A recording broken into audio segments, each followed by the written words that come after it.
for Golf Monthly. He's been a contributor to the station, and he is lucky enough to be out at Augusta as well. What an opportunity. Garrett Johnston joining us. Garrett, how are you? Hey, I'm doing great. This is, without question, my favorite week of the year. You guys remember the excitement level of 2002 in Sacramento when we were in the Western Conference Finals against the Lakers? I couldn't sleep. I think I might have gotten 1 or 2 hours of sleep during the entire 7-game series. That's the way, I'm sure for listeners at home, that's what it feels like to be here at Augusta. This is the ultimate home field advantage for some of the veterans like Tiger Woods. And, the idea of Tiger at Augusta is such an amazing thing. How many more times are we going to see this? Yeah, and I love that analogy with the Kings, and I remember when you were here for that. Now you think about Tiger. This whole Tiger effect, has taken over the sport before, but Garrett, when the news came last week that, Tiger's on a plane, he's headed to Augusta, what could this mean? And now the reality is it sure looks like he's going to play. How many people in your circles are stunned even when they first heard the news that it was a possibility that he could even try this? Yeah, well, within the media world, which honestly, I'm going to be brutally honest, the media is incredibly cynical. They have the greatest beat in all of sports, covering Tiger and covering golf, and this is called work for a living. Are you kidding me? So they're just incredibly cynical, and so none of them really. Everyone took Tiger at his word, right? Tiger completely controlled the narrative for the last few months, right? The only source was him, just in his press conferences saying, yeah, I'm never going to be full-time again. What's the headline on CNN? What's the headline on Fox News, or you name it? It's, Tiger's never going to be full-time. He doesn't want to be a ceremonial golfer. But everyone just reads into it. It's like, okay, he's managing expectations. That's exactly what he did with the media. And if they're so cynical and doing their job to be cynical and to ask questions and to dig deeper, how did they not see this coming? Like, I've been saying it since January. It's like you see that Tiger's controlling the entire narrative. It's all up to him. On top of that, one of his favorite athletes, Rafael Nadal, had the greatest comeback I've ever seen in tennis history in January at the Australian Open. I was on a high for the whole rest of the day just to see that because I knew what that would do for Tiger. If he needed an extra jolt, he might have gotten it from Rafael Nadal because they both sat out many major championships in their life, and they know what it takes to grind and finally be back from injury. Garrett, given all that, we're expecting Tiger to play. Realistically, from your perspective, what does that look like, though, once he actually gets on the course? Well, he was asked by Daniel Rappaport, a great reporter for Golf Digest, can you win this thing? Like, just straight up. He said, of course. Okay, great. Given that, how do you feel about the way you prepared? He said, I've done everything I can, basically. Think about what he's already done in preparation. He's already played close to 4 rounds. He's already done the walk. I was just out there today. He's with the same group every time. His little brother, which he never has to explain anymore. It's Justin Thomas, okay, and Freddie Couples, right? It's rinse and repeat for the last few days. I know we had a little obviously rain yesterday, but he's already put in the reps, which is what the same equal amount of steps he's going to take for 4 rounds at Augusta. If people are concerned, well, just look at that alone. He's already done that. So, granted, if he can be healthy enough to just stay upright, I don't see how Tiger's not going to make the top 10 or 15 this week. And I know you think I'm on Tiger's PR agency. I promise you, Mark Steinberg has not signed me yet to that. But tell me another player who's a specialist at Augusta National. All right, who should Tiger be shaking in his boots at as he looks at the field right now? Yeah, I can't think of one. I mean, there's the one, I said this the other day, Garrett, jokingly, but I mean, he could put a blindfold on. He knows where every shot is, where he wants to land it. Now, can he execute it is something different. What does the field think? I mean, I know there's now an element of people that are thrilled that he's back, but are they genuinely concerned about Tiger being in the field? Yeah, I haven't gotten a huge sense of that. I know Patrick Cantlay, he grew up watching Tiger. He's in his late 20s. He's also a Southern California guy. He said this is the greatest thing for golf. This is what we all want. Other guys like Rory McIlroy, he said this is Tiger. That nothing he will ever do and for the rest of his life will ever surprise me, is what Rory says. And think about that. Like, this is almost on the level of Tom Brady. There might be a GOAT table of the last 30 years, and it might be a table for 2. Okay, it's Brady and it's Tiger Woods. So what I've heard from players has all been positive for the most part. I mean, if you guys have heard other things, let me know, and I'll consider that in my top 10 prediction. But it doesn't. In the end, it doesn't matter what the other players think and what they do. Tiger Woods has the ultimate game plan for Augusta National. Like, if there's any specialist in sports, I know there's Nadal on clay at the French, and I know there's Federer at Wimbledon, but this guy's still going at it, and I've seen his swing. I mean, I wouldn't say it's effortless power, completely effortless, but he's definitely scaled back a little bit, and I think that's a scary sign for the rest of the field, because remember, in years past, even in Torrey Pines on one leg, he was violently going at the ball every time, and I think this is a more mature Tiger Woods, which adds another layer to the week.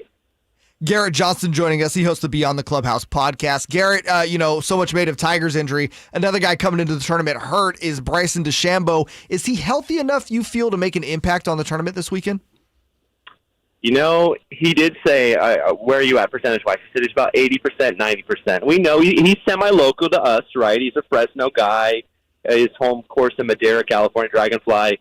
I mean, this guy, I think he will have an impact. I think even at 80%, he said he's been able to swing within himself a little bit more. His practice regimen is not as violent as it's been.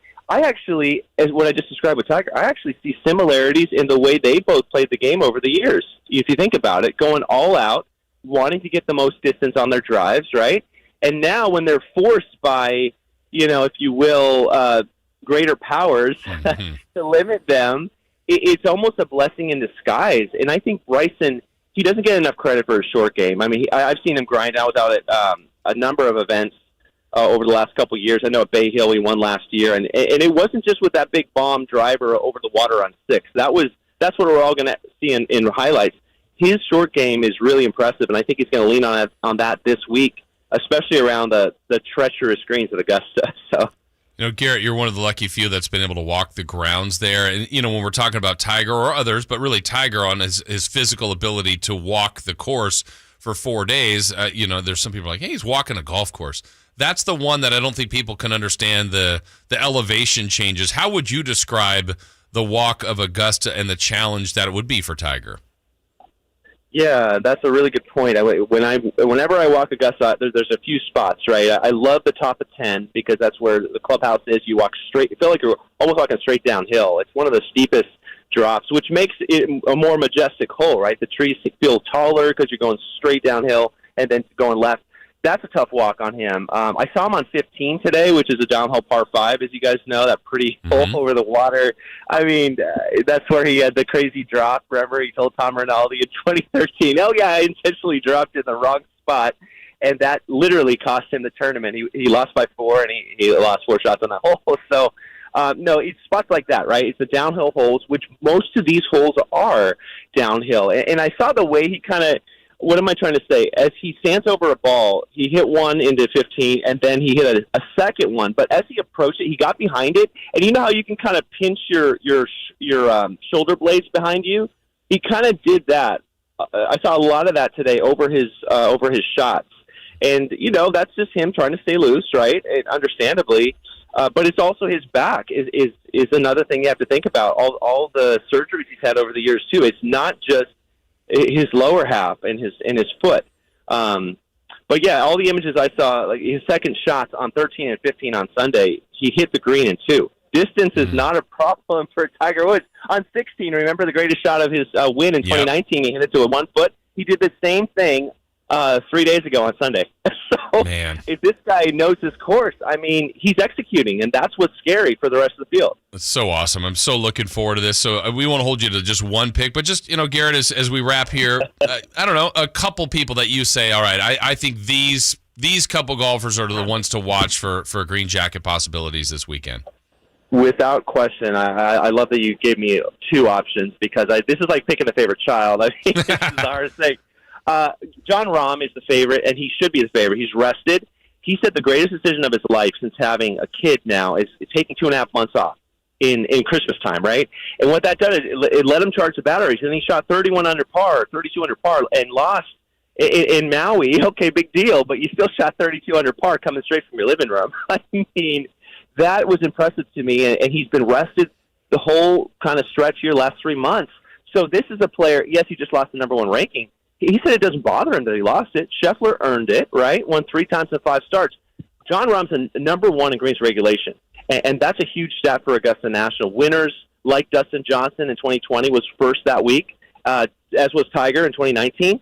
So it's a huge predictor of success, and you obviously have to hit the greens and be in the right position. The other player, hands down, I love what Patrick Cantlay brings to the table because his putting, the last couple years I've been walking around the course when I've had a chance, he has practiced 5-footers more than anybody I've seen on the course. And I know that's just short-sighted, Garrett Johnston walking, whatever. I get that. But literally, I told him that today. I said, Patrick, no one, and I mean no one out here has practiced short putts as much as you have. And he kind of giggled. He's like, well, maybe. I mean, there's a quiet confidence to him. There's a demeanor that we all need as golfers. If you're in Sacramento, wherever you play the game, you need to be just measured and calm, and those are the things that characterize Matt Minister. And I love what he brings to the table. His caddy said that he loves the slope of the greens. He loves playing it way high above the hole and letting it trickle down. And that's part of his long, slow putting stroke. And think about that. If that's part of his DNA of his putting stroke, I mean, I think it's only a matter of time over these next couple Masters for Patrick Cantlay. That's going to be fun to watch, Garrett. We appreciate your insight as always. Garrett Johnston, Beyond the Clubhouse podcast, Golf Monthly writer, joining us live from Augusta from the Masters. Man, just getting us even more hyped about what Tiger can do this week. All right.